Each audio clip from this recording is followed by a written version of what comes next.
This cheap wooden ladder leaning on the back wall of the Montreal Museum of Fine Arts was the route to $2 million worth of art treasures. This black door right behind me here is the one that set off the burglar alarm, causing the thieves to speed up their escape. Behind them, they left another 12 paintings, also worth about $2 million. On camera is Bill Banty, a spokesman for the Montreal Museum of Fine Arts. Were the guards injured in any way? No, the guards were not injured. They were manhandled, perhaps, but a shot was fired. Happily, the shot did not hit any one of the guards.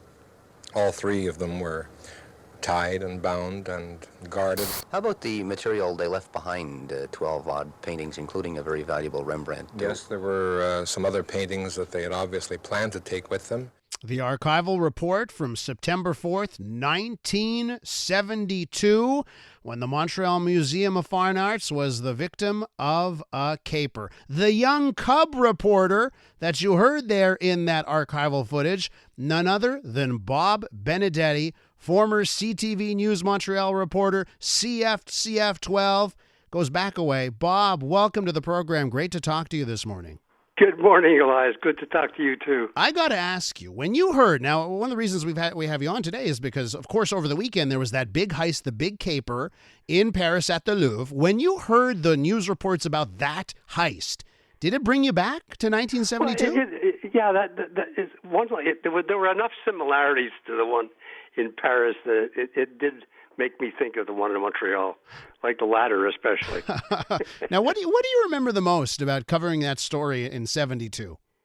I think the fact that I had complete access to this crime scene, including being able to do my stand-up on the ladder, kind of made me think that that's how the investigation was going. It was, I don't know why, the initial investigation just wasn't up to snuff to what you would expect. And it may have been because at that time the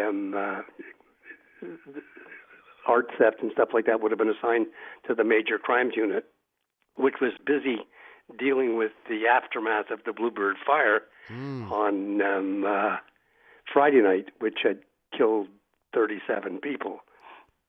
Jeez, so you have an occupied police force when this happens.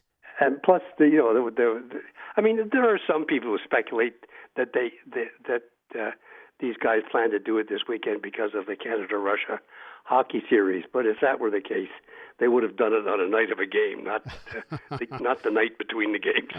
So, what was stolen at the time? Like, how much was stolen here? How valuable were the goods that were stolen in 72? In 72, they were worth about $2 million. Wow. And in today's money, because of the fact that some of the things were reevaluated later and turned out to be not quite what they were supposed to be, it'd be worth about $4 million today, which is still not chump change. Hey, yeah, not bad for a night's work, I imagine. Yeah. Whoever pulled it off. Now, 53 pieces of art and jewelry. Bob, did we ever find out what happened here? This is still a mystery, isn't it? Yeah, no, they never found the stuff. Alain Lecourcier, who's a retired police officer who took over the case, he was an art specialist, but for some reason wasn't on the original investigating team of detectives. And he got involved in the case at a later time. He was involved in some of the 3 attempts to ransom the stuff off. And they did get 2 pieces back. They did get a small painting, and they did get a little pendant, which was given as, which they got as a sort of a show of good faith that they had access to this stuff. But then, it sort of popped up and down. It was even into the 2000s, where I think it was 2007 or something like that. The insurance company got ripped off for $10,000. What they thought was going to be a ransom attempt. Wow. We're with Bob Benedetti, former CTV News Montreal reporter. Talk to him because in 1972, September 4th, 1972, he covered the biggest robbery in Montreal history, the Montreal Museum of Fine Arts, seeing 53 pieces of art stolen on that day. Now, Bob, over the decades, right, you must have come back to this story on more than one occasion. Tell me a little bit about that. Like every time you return to this story, how does it feel? Well, it was kind of, I mean, it was one of those stories that didn't happen in Montreal or in Canada. You know, like big art thefts just didn't happen here. And so it had that sort of international feel to it. You know, so I felt like I was part of some movie or something. But when I came back, there was frustration in that the police, like Le Coursier himself, who's retired now, was pretty sure it was a local gang, and may well have been a group of students from the École des Beaux-Arts. Wow. But they never did prove that, you know, and they never did have any real suspects. But that would explain, because they were there a lot in the museum, and so they would know about the repairs being done on the skylight and the fact that the ladder was up on the roof, because they knew the ladder was up on the roof. So somebody had inside information. Somebody had inside information, but the fact, and that was the initial theory, it was an inside job because of that. But then that quickly got disproved when they had originally planned to use the museum van to take their loot away, and they opened the back door and set off the alarm. So they didn't. Number one, they didn't know that the alarm was on that door, so that would have. And secondly, they didn't know it was only a local alarm. It didn't go to the police station, so they were under no pressure to leave.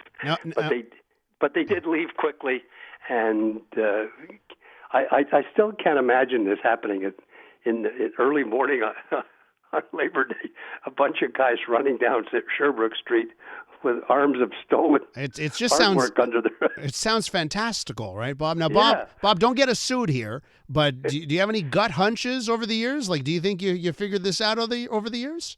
No, I tried a couple of times, you know, and as you know this as a reporter, you get a thing onto one case, and every once in a while you do some digging, say maybe I could do better than the cops. But I never did find anything. The only thing that was the only clue that made any sense was the École des Beaux-Arts students. Now they may have been doing it. They may have made connections and did it for somebody else, because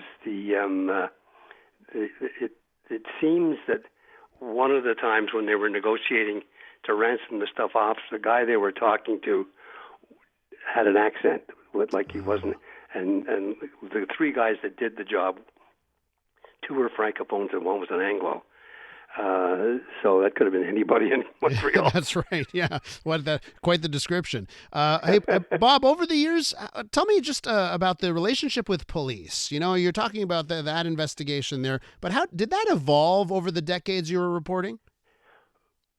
But on that story? No, just in general, like, you know, the thing is, in the earlier days, they weren't so quick to put up these 3-mile wide perimeters, and so we were able to get much closer to the thing, and I think there was